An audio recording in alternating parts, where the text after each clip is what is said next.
welcome to a brand new Mock the Week. I'm Dara Breen. Joining me are Milton Jones, Rhys James and Lou Sanders, Angela Barnes, Ed Byrne and Ahir Shah.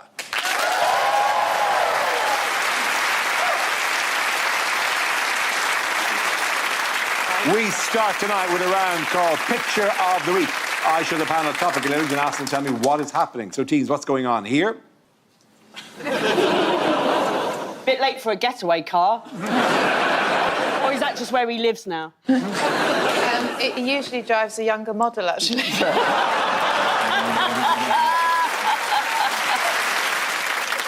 That's just a bloke looking at himself in the rearview mirror going, "You handsome devil, you've still got it."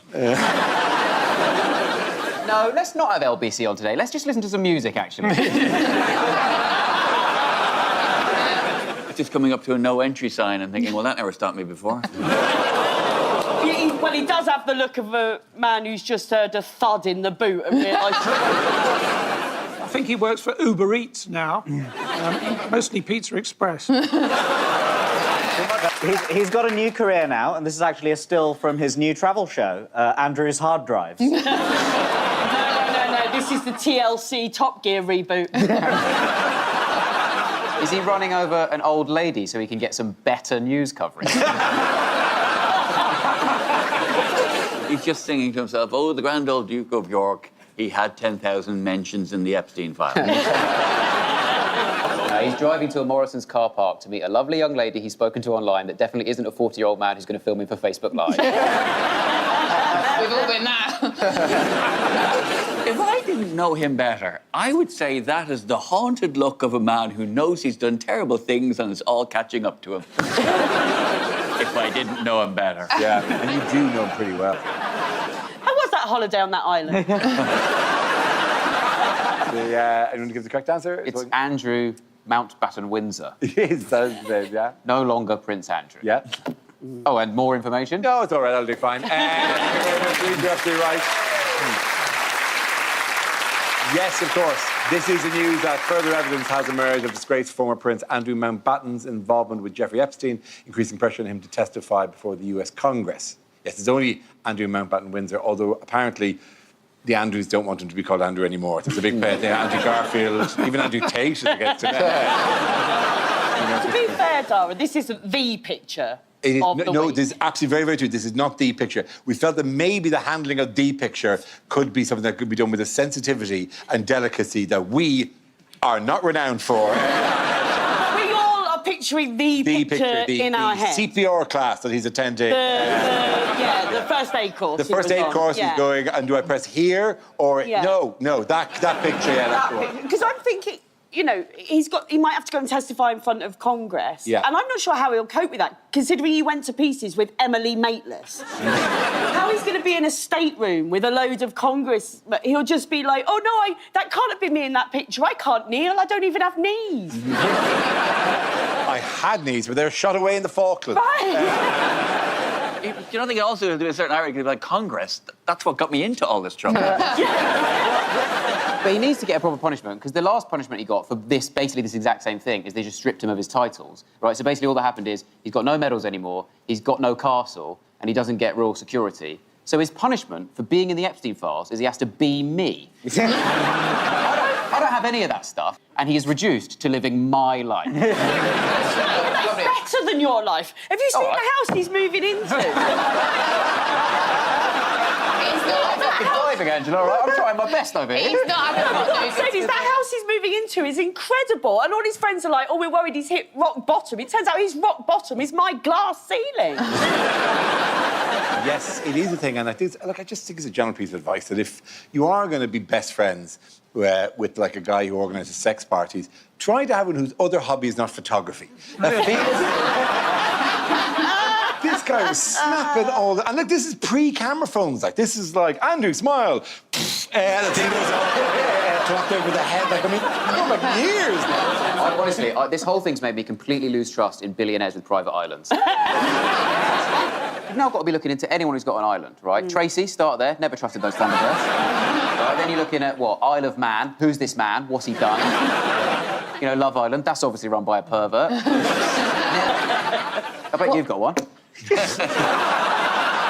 I don't have one. Just for the record, I don't have an island, right? If you think about... I've had a number of yachts, but none of you ever come on holiday on my yacht. Keep asking to come on holiday on my yacht, like whatever. You'll all go on Jeffrey Epstein's yacht, but you won't go on my yacht. Don't go on my yacht. It's a blow-up tingy, that's why.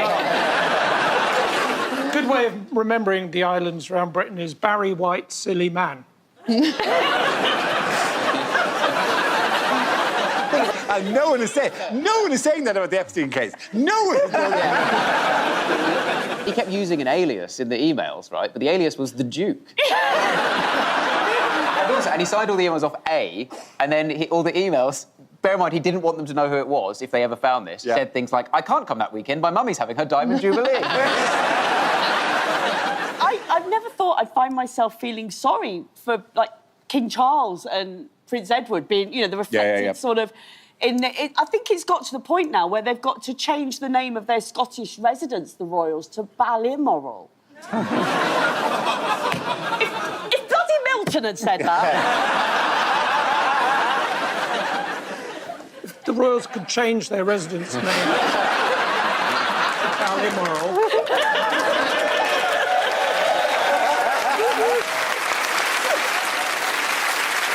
Can I just say one thing I do quite say, which is that basically, obviously, even inclusion in the files themselves does not imply wrongdoing. It's very important to say that. I'm going to repeat that again, looking you all in the eye. Inclusion in the files. There's a lot more documents still to come out. Yes. Inclusion in the files. Just remember this. Don't forget, inclusion in the files. Well, it does not imply any wrongdoing. We all just had a few spam emails in the 90s.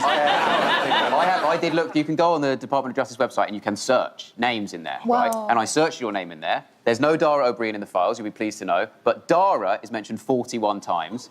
This is just fucking in your face. including the sentence, Jeffrey thought Dara might like to see this image he took, right? And, OK, fine, your defence might be, oh, it's obviously another Dara. You're not going to believe this. It's genuinely true. Look it up. There are 2 mentions of Megabus. Genuinely.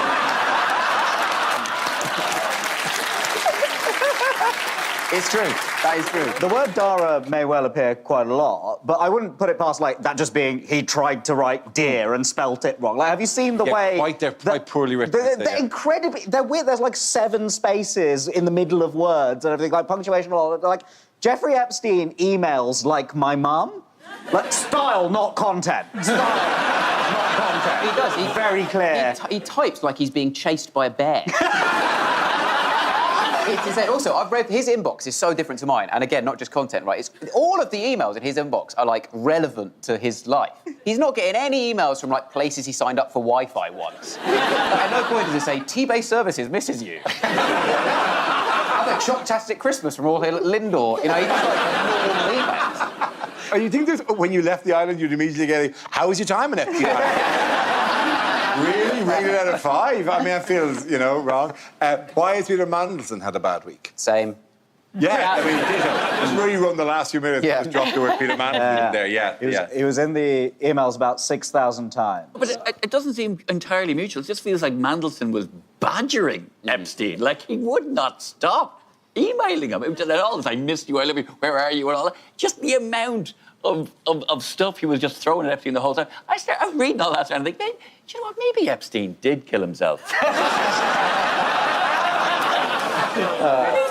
This is the photograph. These are a photograph of Mandelson's thighs, if you ever wonder what they look like, from this, from a time in a flat, I believe, in Europe. I think that's not on the island, it's in a flat in Europe, but owned by Jeffrey Epstein. You can tell she's a young woman. Look at these kids with their iPads always glued to their face.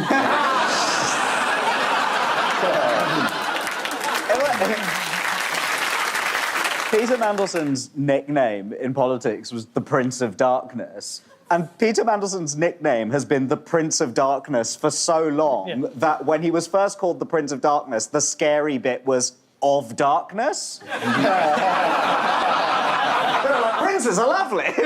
He was just like, he was giving sensitive information and state secrets and stuff, wasn't he? And it's weird, isn't it? There's a thought that was the case. That's what's being investigated. That's like while he was... And it's weird, because sometimes in life we're all faced with like a huge, impossible decision of like loyalty.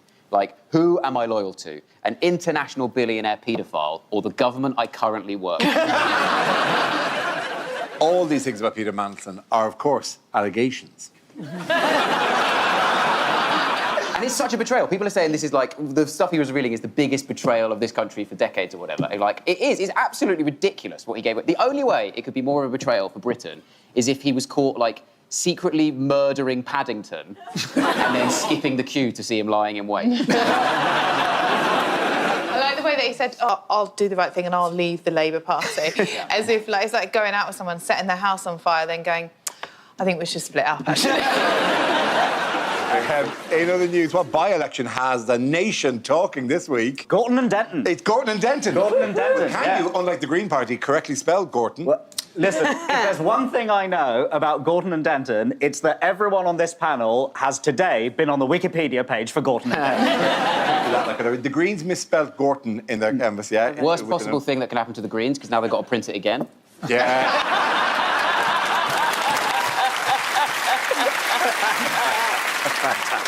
The fear is that reform win. But what I'm hearing on the doorstep is, don't open the door, there's a weirdo. At the end of that round, points go to Lou, Rhys and Milton. Join us again after the break.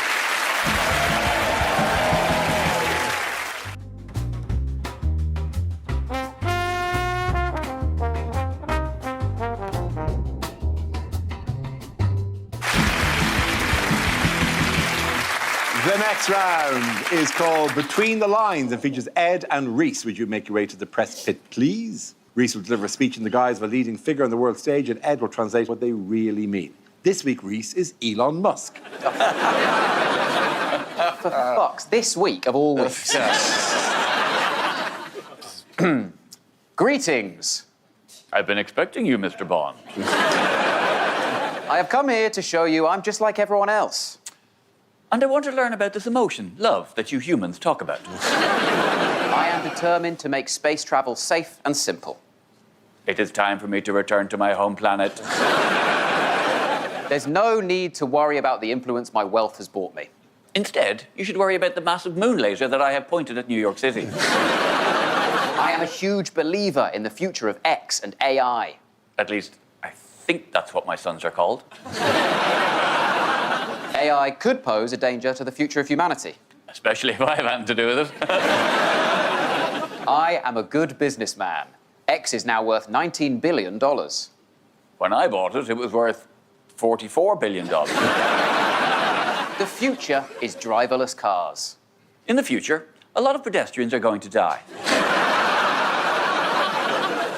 People say I have turned social media into a space full of hate. And here are their names and addresses. Get them, pile on! If my views are so weird, why do so many people want to meet me? Why do so many women want to date me? I am worth $1 trillion. People have said I'm rude, easily offended, and childish. Ignore those people. They're all big, fat, stinky pedos. Rhys, thank you very much.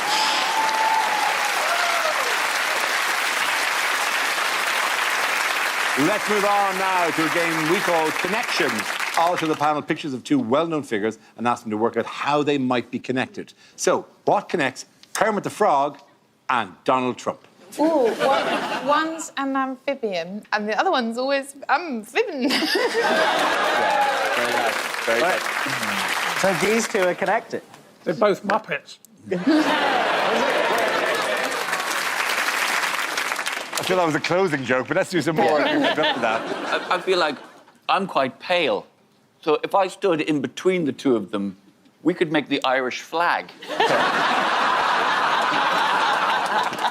Is the thing that connects them that they both have fingers that smell of pork? What's odd is that only one of them has ever said quiet piggy. Oh, yeah. We've very successfully taken a news story and made it relevant to the question. I mean, people wonder why it is all just cock jokes, but that's why. Despite being the right age, neither of them served in Vietnam. I think we can only really hold that against one of them. It would be very harsh. One of them is friends with a count.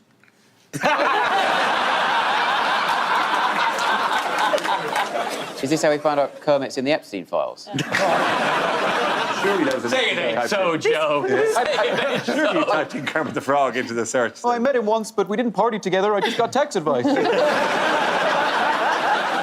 The answer is they both released their own fragrances. Oh.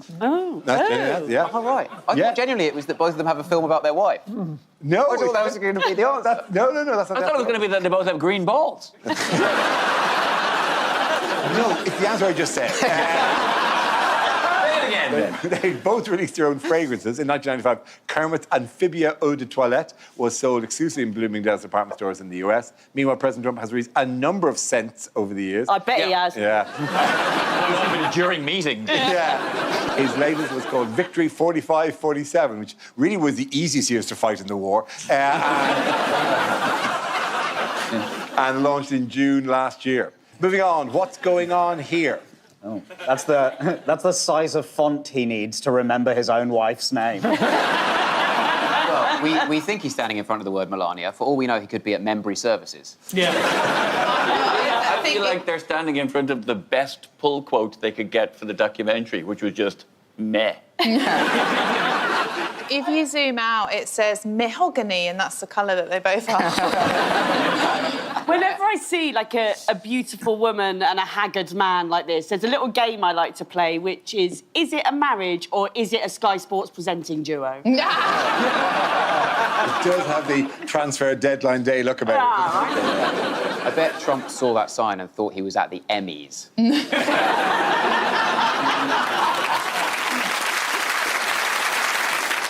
I mean, it looks like they're just coming out of her documentary and he's just going, well, that was shit. I wanted to go see the John Bishop film. I think they've just come out the opticians and he's going, M-E, I did it perfectly. I'm surprised she wanted him to see the film, because he might find out she's foreign. Yes, this is the US President Donald Trump and First Lady Melania at the premiere of Melania in Washington, D.C. You already knew that. It's exciting to have her in a documentary, though, because there are so many types of documentary you think Melania would not be ideal for. Like a wildlife documentary, which just stands somewhere in the jungle going, eat, where, eat, eat, then where. The amazing thing to me is that it's like, it genuinely is, there is a great story. Melania's story is amazing, but it's just a bad film. Right, her actual story is that she came from abject poverty and rose up to the highest possible position a woman could be in America, the president's wife. Melania actually got into America on an Einstein visa. Is that real? Is that a thing? Yeah, genuinely. Of course. Of course they did that. Is that what you've got? That's No, what of he's course here not. on. No, the visa I have to get is like just a performer's visa. I have to go into a booth in the American embassy and essentially do the show to somebody sitting behind glass, and I'm there going, lights come up. Picture the scene. I walk out, I go, oh, hello. Act one ends. Like, they go, Jesus, is there much more of this? There's two other acts. The irony is, when we go to America, none of us are getting visas after this segment. Big hello to all the guys and gals in Homeland Security. I enjoyed it. I enjoyed watching it, and I would recommend it. Because you can go and see it at the moment as a double bill with Marty Supreme, right? And one of those films is fundamentally about a sociopathic New York con man mistreating women, and the other's about ping pong. At the end of that round, the points go to Angela, Ed and Ahir. The next round is called Melania's Disappointing Opening. This game involves Angela and Milton, so if you could make your way to the performance area, please. This round is a stand-up challenge. I launch the wheel of news, and whoever chooses to stop, one of our performers must step forward to talk about that subject. The winner is whoever I think is the funniest. OK, here we go. Let's spin the wheel. The first subject is self-image. Oh, this. Why are you laughing at that?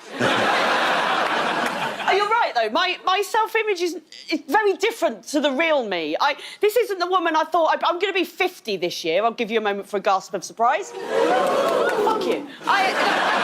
It's not the sort of woman I thought I would be, approaching 50. It's the sort of woman, and there'll be some of you in here, some of you watching at home, it's the sort of woman who wakes up in the morning and with nothing but confidence puts on a white top. And by lunchtime, she doesn't look like Bruce Willis at the end of Die Hard. You know what? You've seen them, haven't you? Skinny women in white tops, they hang out in wine bars together, sometimes with white tops and white trousers, drinking red wine, the fucking witches.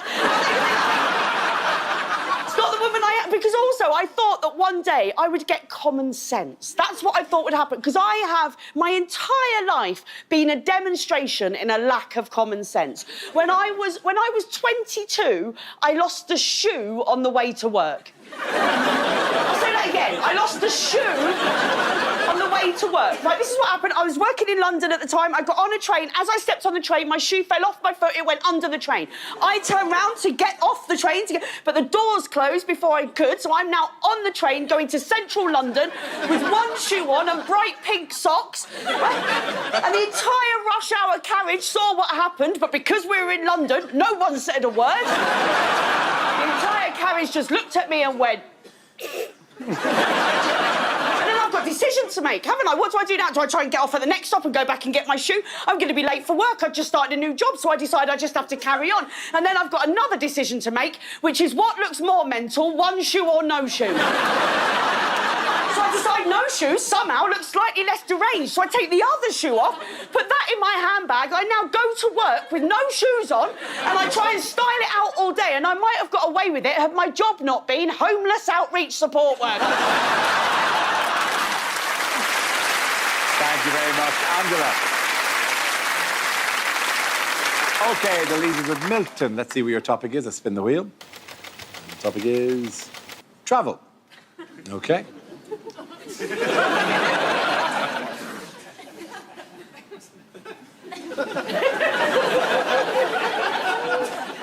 If I understand history correctly, years ago, everyone in this country whose name was Colin was rounded up and transported to places like Canada, India, Australia, in an attempt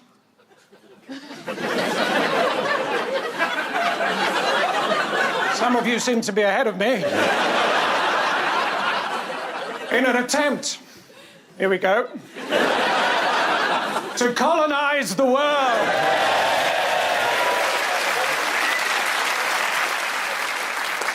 Anyone here from up north? I was up in your part of the world the other day, up near Cambridge. Recently, I was just to the north of London, and it turns out, like a lot of people these days, I am, in fact, Luton intolerant.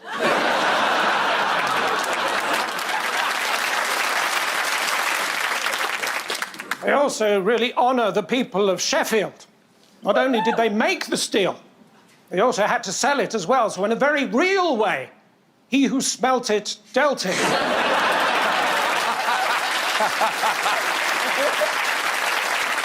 I love travel. I hopped home the other day. I found a shoe on a railway line.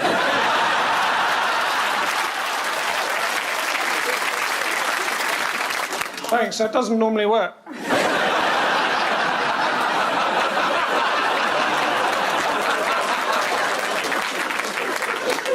I remember years ago, I had a friend who wasn't very well.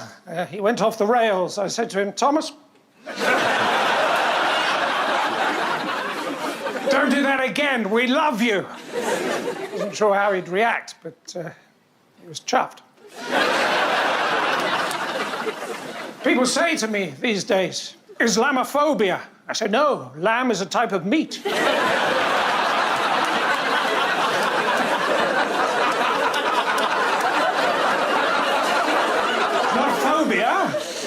You might have a phobia of lamb. When you were little, you fell into a shepherd's pie. We've all done that. Some strange people out there. Did you hear about that woman who was arrested at Gatwick Airport this morning? 7 baby porcupines in a pillowcase. You know how some people sleep at night.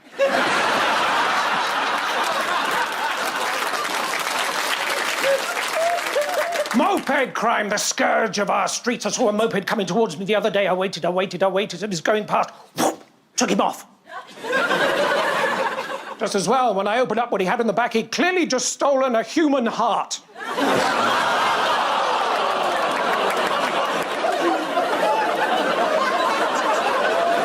I probably saved a life there. Very good. At the end of that round, the points go to Milton Jones. Join us after the break for more Mock the Week.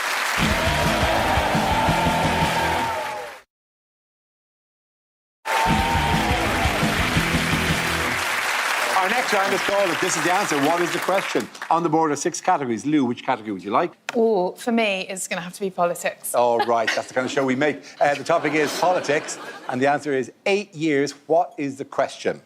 What did Mike Tyson do to Evander Holyfield? 8 years. 8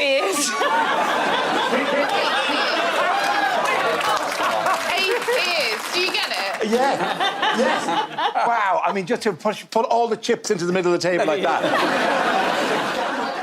Is it that when the washing machine says it has 1 minute left, how long is actually left? Is it, when is my emergency GP appointment?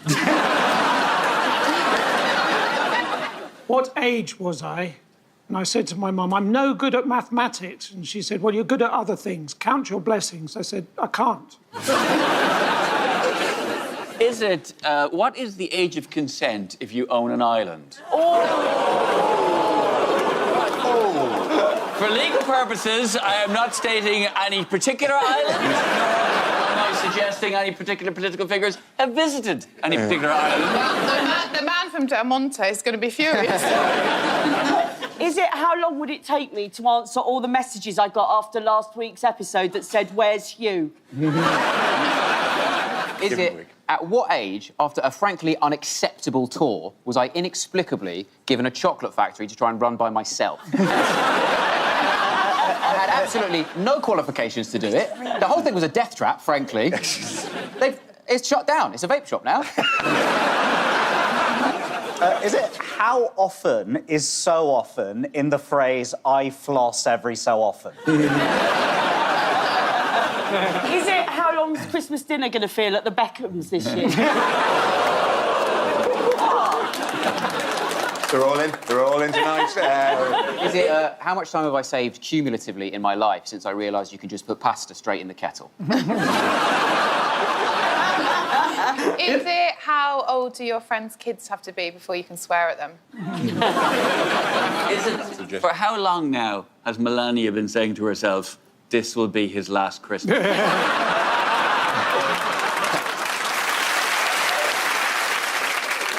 Is it how long did Peter Mandelson think emails were kept for?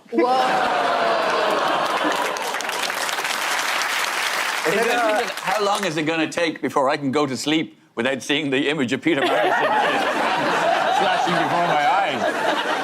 Is it simply, how long's left? That's a guess. That's a guess. Is it if you add them all up, how long does it feel like the ads are on this show? Oh, my God. I've seen... the ad. There's one ad of me. I apologise to anyone who thought... Where it's me with the logo behind me. And I saw it mute in a football stadium. And it looked like some out of The Running Man. I just standing there going... And I could see my mouth moving. I was saying, you could earn 1 million credits or die. Right, we'll tell it down. Okay. Is it how long is it since I kissed a bat without fear of consequences? Is it how long does it feel like plays last? Big theatre going. No,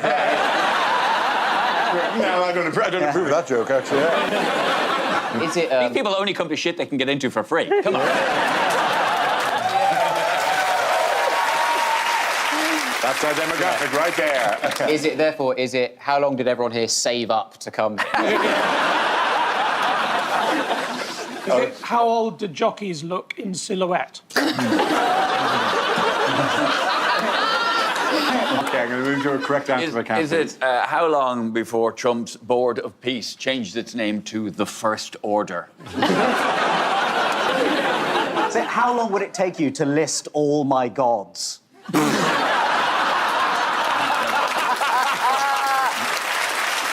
Pretty sure. Once I'd done the elephant one... Wait, did you just call him the elephant one? The elephant one. Oh, M. Ganesh. Thank God I didn't say, because I was going to say Gilgamesh. That would have been epic, to That's be the fair. bad guy from the Smurfs. That's right. Okay. I did not know this is how we got cancelled. Will again. Sorry. Yeah, we do need to go towards the correct answer if we can, please. Is it when was the last time a British Prime Minister visited China? That's absolutely right. Thank you very, very much. Please. Yeah. Yes, the question I was looking about was, until Keir Starmer's recent trip, how long had it been since a UK Prime Minister visited China? This is the news that Keir Starmer led a delegation to China to break the 8-year ice age in diplomatic relations between the two countries and to pursue a closer trading partnership. So, what happened on the trip? Well, what happens in China stays in China. Okay. They're very good at surveillance. We were there to sort of negotiate, meet their Prime Minister, and then, is it Prime Minister? Emperor. Divine leader. Yeah. This is why you didn't get the job. Why we didn't send you. Is it Prime Minister? Who cares? We have so little to offer China because, like, they famously make everything, okay? But we need their, like, oil, their microchips, their uranium, and what we offered in return is, like, lower tariffs on whiskey. Yeah. And it really just feels like when you're a teenager and you buy a Christmas present for your parents, and, like, they've got you a PlayStation and a BMX, and you've got your dad this can of shaving foam. He shouldn't be taking presents from China, because if he needs to send them back, it's really hard. There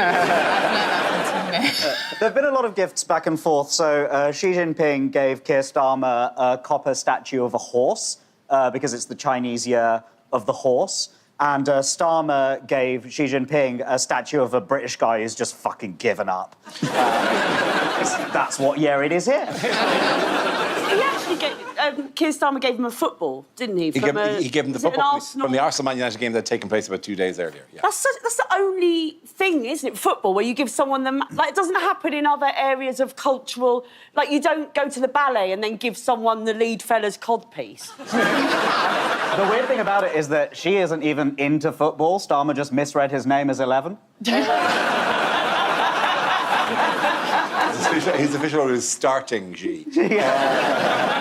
We've got to negotiate with China now, basically. Yes. That's the thing, haven't we? Right? And for years, we've been anti-negotiate with China because they're like an evil dictatorship or whatever, right? But now, they're the most powerful economy in the world, so we have no choice. And it's just exactly like the nerdy girl in an American high school movie who suddenly gets hot.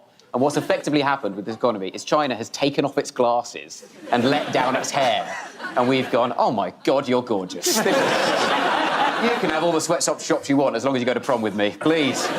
Do you realise you just said sweatshop? Yes. I was very much hoping no one noticed that. Apparently, when he was in Beijing, Starmer asked to see the Forbidden City, but they said no. No, they give him a labubu. They give him Oh, I did see the... They give him a really special labubu It's not whose labubu. eyes follow you around the room. And you started by leaning into the labubu and going, testing, one, two, to bring luck to all of your private meetings. Yeah. Ignore the beeping and clicking noises it makes as it uploads the good fortune. If the labubu asks you to speak louder, then you should speak louder.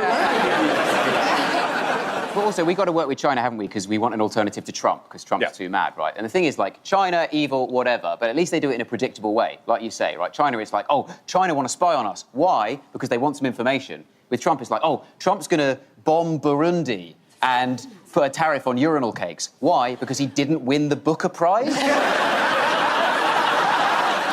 To commemorate Prime Minister Keir Starmer's historic visit to the country, let's see how much you all know about China.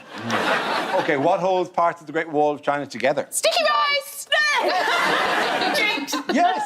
You both No, that was a joke. It's my... What? No, it's true. Sticky It's rice? sticky rice. Yeah, it is, yeah. Shut up. Sticky Rice is the nickname of the guy who meant the wall. That's meant... No, it's genuinely sticky rice. It was at the time. Wait, and you two were both guessing? Yeah. That's the most racist guess I've ever heard of. It only takes 45 minutes to be sharing the one studio before women's punchlines start to pour. At the end of that round, the points go to Lou, Rhys and Milton.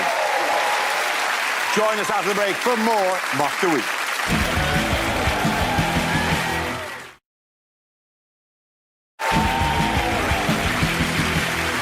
Now we we come to scenes we'd like to see. So if everyone can make their way over to the performance area, I'll read out this week's topics and we'll see what our panellists can come up with. OK, here we go. The first subject is things you wouldn't hear on a news programme. We're hearing there's been a spate of people leaving out their legs to trip up some of our correspondents. For more on this, here's our reporter on the ground. On BBC News Tonight, the story of the greatest comeback in TV history. Join me at 10. I'm Hugh Edwards. If you've been affected by any of our stories on tonight's Panorama special on sex addiction, then please call our hotline and speak to Sam. She's hot, she's horny, and she's waiting for your call. And we've just got time to have a look at tomorrow's papers. And the front page of The Guardian has gone with, wow, wow, wow, wow. The victim wished to remain anonymous, which, once you get to know him, is just such a Will Patterson thing to do. Next up, tonight's special report on elder care, where we'll be speaking to a representative from Age UK, and for BBC Balance, the ghost of Harold Shipman.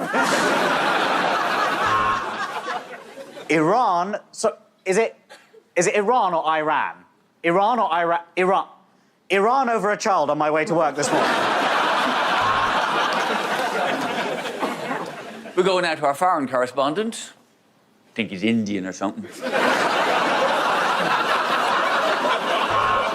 I'm the foreign correspondent. Clive, who writes our autocue, has sadly passed away, so we will be having a minute's silence. Possibly longer if we can't find someone else to do it. If you think watching the BBC TV news is pointless, then you probably tuned in too early. Later, we'll be asking, are newsreaders intentionally trying to make their colleagues sound like perverts? But first, it's over to Wimbledon, where Stephen is getting a good look at the men's semis. Breaking news just in. Today, Piers Morgan let someone finish a sentence.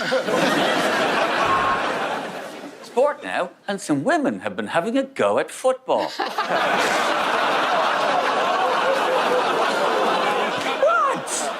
You wouldn't hear that. You wouldn't hear that. It's good that you wouldn't hear that. Misogynists. Sport now, and some Irish people have been having a go at football.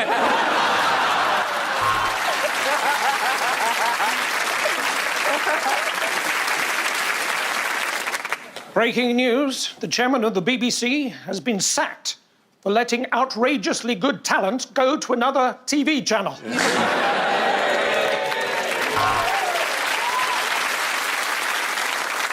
Football is shit and boring and played by wankers. Sorry.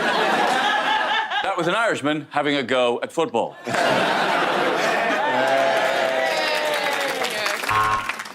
Previously on the news. Everything.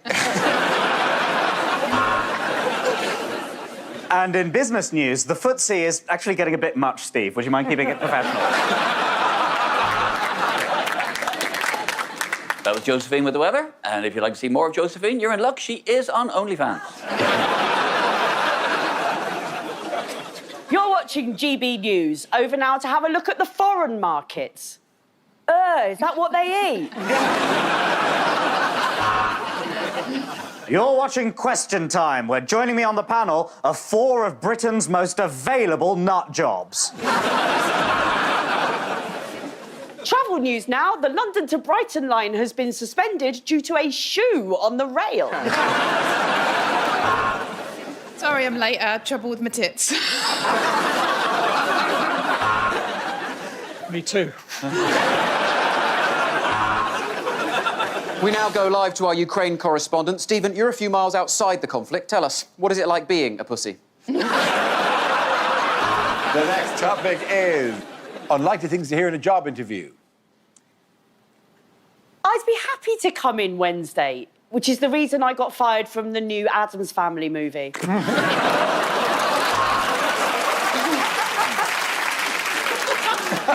I confirm I'm not using ChatGPT to help me with this Zoom interview?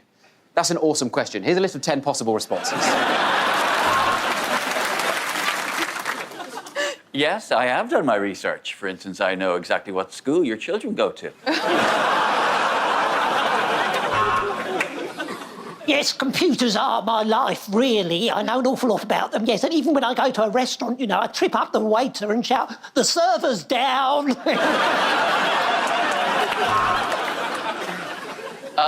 The 4-year gap in my CV. Yes, some dipshit cancelled the show.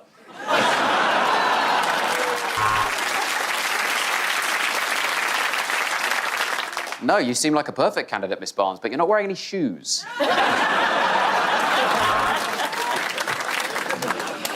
And were you breastfed, my love? And would you like to be?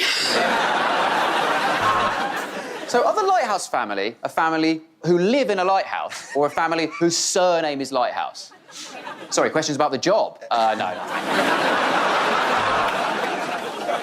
I've wanted to be an auctioneer ever since I was a little boy. I dreamt about it once, I dreamt about it twice, I dreamt about it 3 times. Oh, no, you don't want me? OK, I'm gone.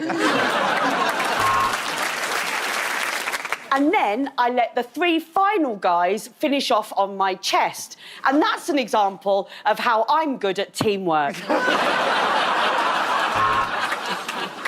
The 3 years in Wormwood Scrubs. Was I the warden? Yeah, let's go with that. Yeah. Yes, the last genetic lab I worked in, I crossed a pit bull terrier with a boomerang. Unfortunately, it came back to bite me. Oh, I don't know, probably shagging identical twin brothers. Oh, you mean my greatest workplace achievement? Interesting fact about me, I've got an identical twin brother. Do I have any questions for you? How good is the Wi-Fi in the toilets? Hustler, Grindr. These are just 2 of the apps I've been banned from. We believe in equal opportunities here, mainly so the women can shut up. Have I got any questions? Well, what kind of cars does this garage have? What kind of cars does this garage have? What kind of... Oh, hire.